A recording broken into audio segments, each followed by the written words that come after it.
This Week in Richmond is made possible in part by Dignity Memorial, caring for our communities with a network of funeral homes and cemeteries in Virginia and throughout North America. More information about Dignity Memorial's providers is online at dignitymemorial.com.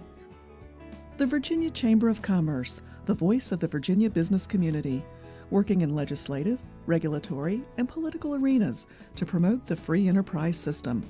Information at vachamber.com. Virginia hospitals and health systems provide jobs. They support our economy and promote public health. Local hospitals are always open to help people with unexpected health needs. Having a stable healthcare network is vital. Virginia hospitals are our lifeline. I just received a letter from a student who thanked me for instilling the love of math in him. That's why I teach. Brought to you by the Virginia Education Association, because a good education is good for everybody. Additional support is provided by these sponsors.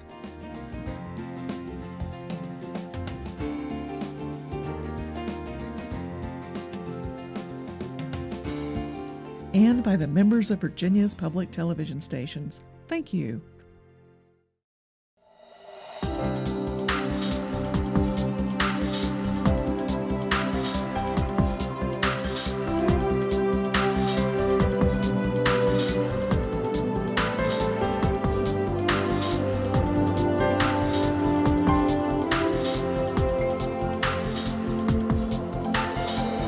Welcome to This Week in Richmond, and a welcome back to Secretary of Commerce and Trade, Todd Haymore. Really appreciate your being back. We won't go into all of your background. I think the viewers know you, but tell us what's happening here during the 2017 session that relates to your secretariat, and what's happening about bringing businesses to Virginia. David, thanks. It's always a pleasure to be with you. You're right. I guess I was just on a month or so ago, Right. as taking on this new role in Commerce and Trade. We're expecting a busy session, General Assembly session. I guess we're about 10 days in now. Everything's going to be driven off the budget, particularly as it relates to Commerce and Trade, and with the budget shortfall that we're enduring, the tough decisions the governor had to make in his amended budget, the tough decisions that our friends in the General Assembly have to go through, and the outcomes we'll know, I guess, towards the end of February, and then the time that goes on between then and the veto session in early April. So a lot of things going on there. I think for our secretariat, the biggest thing, legislatively speaking, is the VEDP, the Virginia Economic Development Partnership Reform Package. That's obviously gotten a lot of attention because of the JLARC report that came out in November. And there's obviously a lot of ideas about reform and restructure there. That's probably the biggest piece of legislation that we'll have. There's a couple of ancillary issues related to international trade that are tied to that. But I think the governor and Senate Finance co-chairman and then House Appropriation Chairman have all said that they're going to be looking at economic development through a comprehensive viewpoint, not just a single shot. It's looking at how the state does things as a whole. So a lot of things will come up, I think, as it relates to the VEDP reform package. And then last but not least, I think the last part of it was the business recruitment. Spend every day. Today, it's a little bit interesting these days because you have to balance what you do, your normal job, with the General Assembly, spending time in the General Assembly building, answering questions about bills, budget issues, testifying, meeting with constituents and stakeholders from across the state. But the things that we do every single day in helping to have a good atmosphere, working with companies, working with private sector entrepreneurs, helping them to grow and expand their operations. First and foremost, we all know that most business growth happens off of business expansion, working with existing business industry in Virginia and helping them grow, but also on the business recruitment side. Working to recruit businesses from other states that are interested in being in Virginia or being on the Mid-Atlantic, and then we have to tell them the Virginia story, explain to them why we think we're the best, and we are in most cases. And then also working with companies around the world that are looking to establish U.S. headquarters here, U.S. operational divisions here. So that's going on. And then also working with our businesses to help them move more product in the global marketplace. International trade is such an important component of domestic economic development, because the more you're selling in the global marketplace, the more revenues coming back into Virginia and the more opportunity to reinvest that revenue, to expand operations, hire new people. So those are the big three things, I think, in your first question of the day, and Right. Having a lot of fun doing it all along the way. Have you had time to start determining the impact of the change in Washington that will make on the effort here? We hear about Buy America and this emphasis, which is not unique to the new administration, but Virginia is involved a great deal in trading with other countries. Right. Policies in Washington, working with congressional leaders and Right. working with the president's new team. How is that going to be a part of your portfolios also? It is. It has been, and it will be. We're lucky that because the governor has a nice relationship with President Trump through years of history there. I've had the opportunity to work with President Trump and his son Eric because of the winery in Charlottesville. And I'd like to think that some of those relationships will help put Virginia at the forefront, particularly as it relates to infrastructure investment. You know, they're talking about a massive infrastructure plan coming out of Washington this year, where bridges, highways, airports, ports might benefit from those shovel-ready projects that you always hear about. We hope that Virginia will be right at the forefront there. And as far as business is concerned, there seems to be an atmosphere developing that the Trump administration is going to be good for business, and obviously as Secretary of Commerce and Trade, I want that atmosphere at the national level and certainly here in Virginia to be as good as possible. So I do think that taking that certain amount of enthusiasm that's out there and trying to capture it as much as possible as we can for Virginia is a good thing. Trade is one that I guess there's a lot of unanswered questions. There was a lot of discussion on the campaign about the unfair trade policies, and I know over the weekend we heard a lot about renegotiating NAFTA and some other trade policies and trade issues around the world. As someone who's been engaged in international trade from both the public sector and the private sector, I feel like I know firsthand the importance that I mentioned earlier. Everything that we export out of Virginia generates revenue back into Virginia, and we want to make sure that we're operating certainly in a balanced global marketplace with free and fair trade policies. So the changes that Mr. Trump and some of his administration are talking about, I think give us a certain level. We've got to work the analysis, see how it plays out.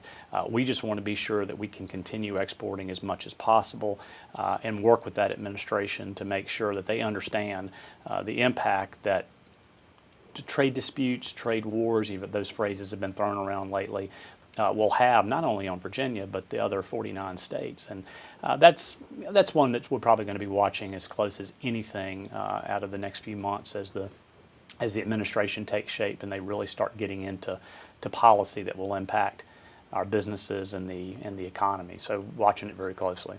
We had a conversation recently with Secretary Lane and Transportation about shovel-ready projects. I would imagine that your secretariat and his would be working very closely together because some of those shovel-ready ones could mean more economic development. Some of them just mean alleviating traffic problems. Right. And some of them perhaps are big projects and some are small. Right. So our viewers who are watching from local governments and from economic development around the state should be in touch probably with both you and Secretary Lane. Yeah, that's a great point. Aubrey and I worked together closely when I was Secretary of Agriculture and Forestry. In fact, I used to jokingly say when I would appear with Aubrey before international meetings or port meetings that second only to him as far as being a proponent of the port. Right. But you're absolutely right. You got to get product and people from point A to point B, and that's the transportation network. And most people think about transportation because of traffic jams and so forth in Northern Virginia, Richmond, Tidewater. But it's just as important to be sure that we can get particularly our products in rural Virginia, whether they're agricultural or other manufactured products, to the port. So you need to have good roads, good infrastructure, good rail, and so forth in rural Virginia, because again, moving product to point A to point B, that happens all over the state, not just in rural areas. So yeah, Aubrey and I work together very closely. In fact, later today we'll be having a meeting about a big project down in Southern Virginia that is getting some attention, and it's a very close connection between commerce and trade and transportation. In fact, the project, if it materializes, will happen because of the two secretariats working with the private sector and the local governments. So you raised a really good point, and I think that I value the relationship that I have with Secretary Lane. He's been He's been an incredible champion for transportation all across the state, working first and foremost with the governor to fulfill his vision, but also working with the General Assembly on some reforms that have taken place in transportation, working with local governments, regional governments, and the private sector. So Aubrey, whether he thinks about it on a daily basis, he and his team and the things that they do play an incredible role in the state's economic development status, whether it's moving product out of the port into the global marketplace or moving product from point A to point B anywhere across the state. Last time we talked, in fact, every time we talk, we sometimes have some comments about the Tobacco Revitalization Commission. How is that going? And there's maybe some tweaks and changes that have been made, but continue to help revitalize South Side and Southwest? Absolutely. Evan Feynman and the team there at the Tobacco Commission are doing a good job. Obviously, Terry Kilgore heads it up from the House of Delegates side, and then Frank Ruff from the Senate side as the co-chairs. Enjoy the work that we're doing with them. They are serving the Tobacco Commission and the leadership there are serving very, very important role in helping to continue to diversify the local economies and trying to attract new business and industry to the region. Again, the project that Aubrey and I are going to be talking about later this morning for Southside Virginia was brought to our attention by the Tobacco Commission. So a good example of that organization, that entity working with colleagues in the local level, the regional level, private sector, and the governor's office to try to make something happen, turn an idea into a reality. Yes, there's been some changes as to the Tobacco Commission. It used to be solely grant-driven. Now there's a combination of loans and grants and also feasibility money that can be used for feasibility studies to make sure that if you're taking that idea and turning it into a reality, is it really the best idea, and can it be turned into a reality?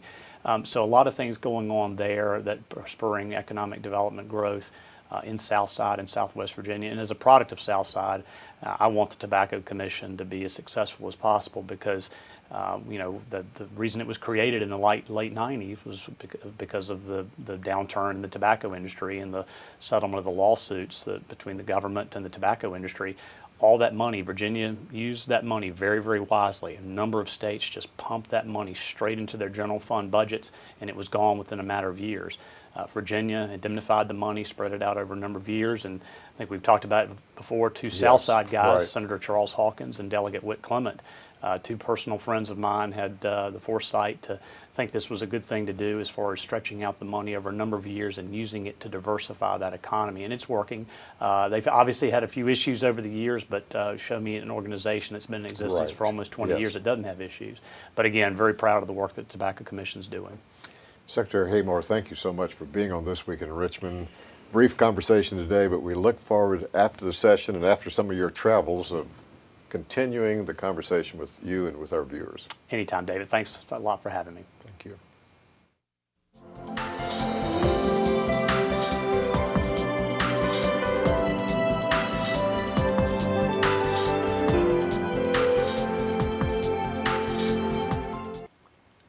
I'd like to welcome Secretary Moran back to This Week in Richmond. I appreciate your being on, Secretary of Public Safety and Homeland Security. That's right. And we're in the midst of the General Assembly session, and look forward to your bringing our viewers up to date on what some of the hot issues you've been working on and still working on as the session moves forward. Yeah. Well, there is a lot. Yes, yes. A lot of issues, and we are working with the legislature to push forward the governor's agenda, both in criminal justice reform, in addition to a number of budget items to make sure that our agencies are able to function and function well, like the Virginia State Police, Department of Corrections, Emergency Management. I mean, the list goes on. Right. We have 11 agencies in Homeland Security, very important, wonderful, wonderful, dedicated professionals. And so we're working very much in a bipartisan manner. Democrats, Republicans, most of the issues I get to work with in public safety lend themselves to bipartisan work and compromise. And so, so far I'm very optimistic and encouraged by the success and the progress of our legislation this year. You know, some of the discussion about the increases in funds, in the last couple of days, there's been some word about state police. It looks like the legislature is working on trying to find some extra funds. Is that kind of in keeping with what you think administration would be for? starting salary for a state trooper is $36,000. Oh, and that's so I think most of your ridiculous. viewers realize that's Yeah. that's underpaid. Yes. And these are dedicated professionals. They go to 6 months of training academy, and they're wonderful police officers who, state troopers and law enforcement officers and sheriff's deputies. And one of the great benefits of this job is that I've been able to work with our law enforcement personnel from all over Virginia. We have about 327 law enforcement agencies across Virginia, Wow. over 21,000 officers, and so we need to pay attention to the salary compensation of our law enforcement so that we can attract and retain the best. And what the state police will tell you is, they train up a good individual, and then another jurisdiction within Virginia or even outside of Virginia. We've had several go to Texas for a higher salary, and tough to blame them. They want to provide for themselves and their families, and so that is a priority of the governors. It's a priority of the legislature. So I would think at the end of this legislative session, we'll do the right thing and help our law enforcement officers. I've heard so many people talk about this. You run into it on the street or in different settings, and most of the county police forces or city police forces pay significantly more than state police, which is really almost an embarrassment. So, well, that's why you're going to see some bipartisan work on this. Obviously, we needed to see the details Right. in terms of where the money is coming from. The governor's working every day to bring new business to Virginia. He's broken records in terms of the capital that's being invested by new businesses in Virginia. So, one of my heroes said, "A rising tide lifts all boats," and so the governor's trying to build a bigger, stronger, diverse economy, and with that we'll have more state revenue and we can provide good salaries for all of our state employees. right. Well, what about some of the legislation that you... So we had a great experience, David, just this week, early Wednesday. I was a member of the legislature, was proud member of the Courts of Justice Committee. Now, Right. it's a tough committee. You really It wordsmith, is. a bunch of lawyers, and there's no favorites. You riddle Democrat and Republican legislation there. They Right. play no favorites. But we put forward legislation around driving licenses, suspensions. We have 647,000 Virginians with suspended licenses for failure to pay fines and costs. We have over 200,000 with suspended licenses for non-motor vehicle related offenses. So not drunk driving, not reckless, but your marijuana possession. Somebody gets caught with marijuana, their license gets suspended for 6 months. Unrelated to the marijuana possession. You could be anywhere, not on your vehicle. And the fact is, people need their vehicles to get to work, to provide for their families, to go get groceries. Automobiles have become a very necessary part of our lives. And with almost 1 million Virginians with suspended licenses, many of whom out of necessity continue to drive, and then they get arrested, they fill up our jails. We heard from one of the jail superintendents that the majority of the people in his jail have suspended driver's licenses. So it's a tremendous cost on society. So I went before the court. The governor wants to do something about this, and went before the courts committee, and we worked for several hours on improvements to that system. Democrats, Republicans, and after several hours, I think we came up with several bills that moved the ball down the field. They probably don't go as far as the governor would like, because we really don't think driver's licenses should be used as a hammer, because people need their licenses to get to and from work. But so the session's not over. We're still moved, but this is Right. definitely progress, and it was a wonderful thing to see because we really worked on the language, and really appreciate their work. I think it's real progress, substantial progress toward fixing what is definitely a broken system. When you're over almost 1 million Virginians out of 5 million who are even eligible to have a license, I was going to say that's an astounding 20% have a percentage. suspended license. That's You can't get astounding. automobile insurance. If you get in a car accident with somebody with a suspended license, you're out of luck. So it's a broken system. And Senate, the House, Democrats, Republicans, the governor certainly has elevated this issue to the point where let's do something about it. Let's not leave town without doing something about it. So I'm encouraged. Good. Very, very And good. then we have, we're still working on gun legislation.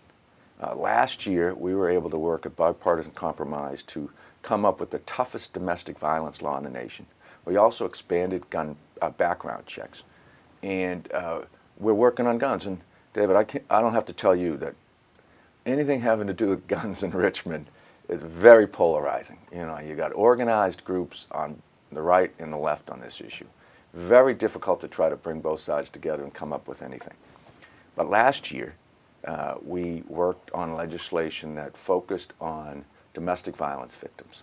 That those who have been accused, not convicted, but accused of domestic violence to the point where a judge has issued a protective order, that individual should no longer possess a firearm. We have 66 women killed by firearm in that, in a domestic violence situation.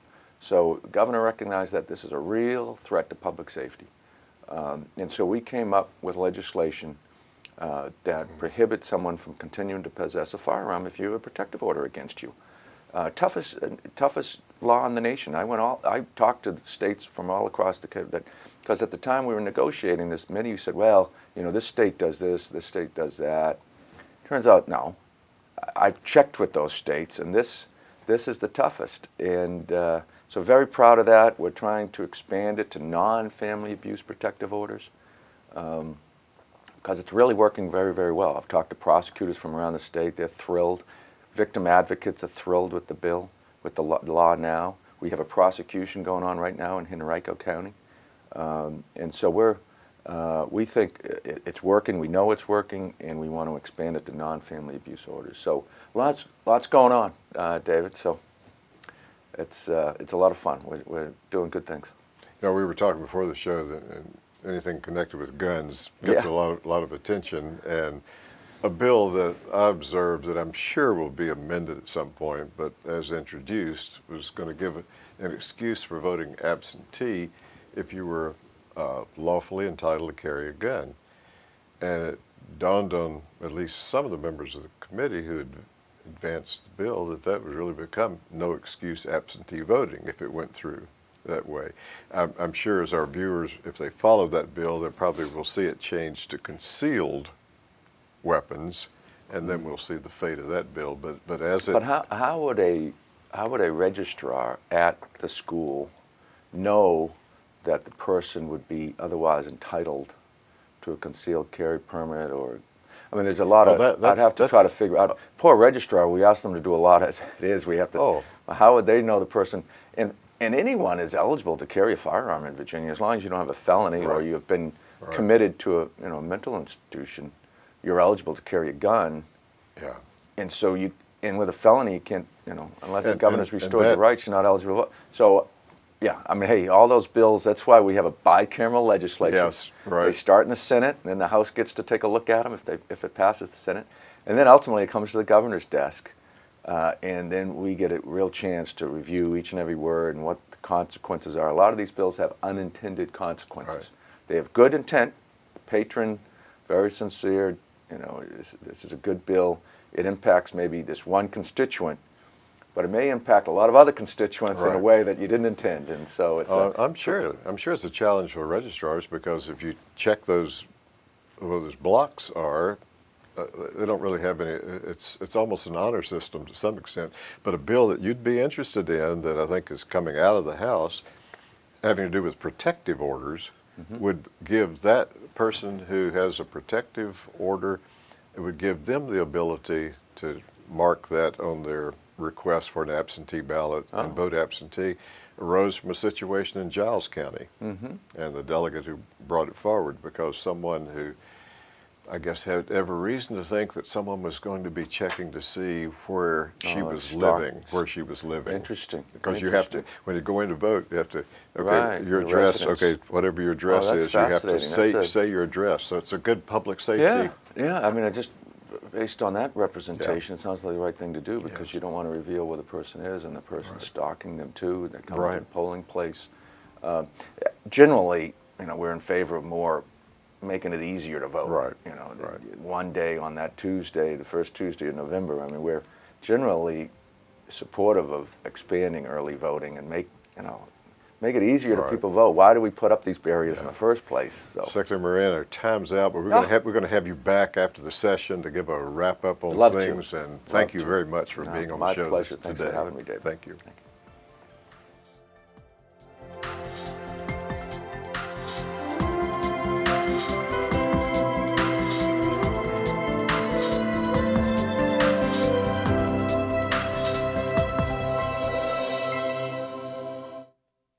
This Week in Richmond is made possible in part by Dignity Memorial, caring for our communities with a network of funeral homes and cemeteries in Virginia and throughout North America.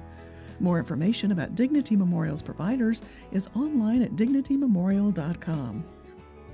The Virginia Chamber of Commerce, the voice of the Virginia business community. For jobs, the economy, and public health, Virginia Hospitals, our lifeline. The Virginia Education Association, because a good education is good for everybody. Additional support is provided by these sponsors.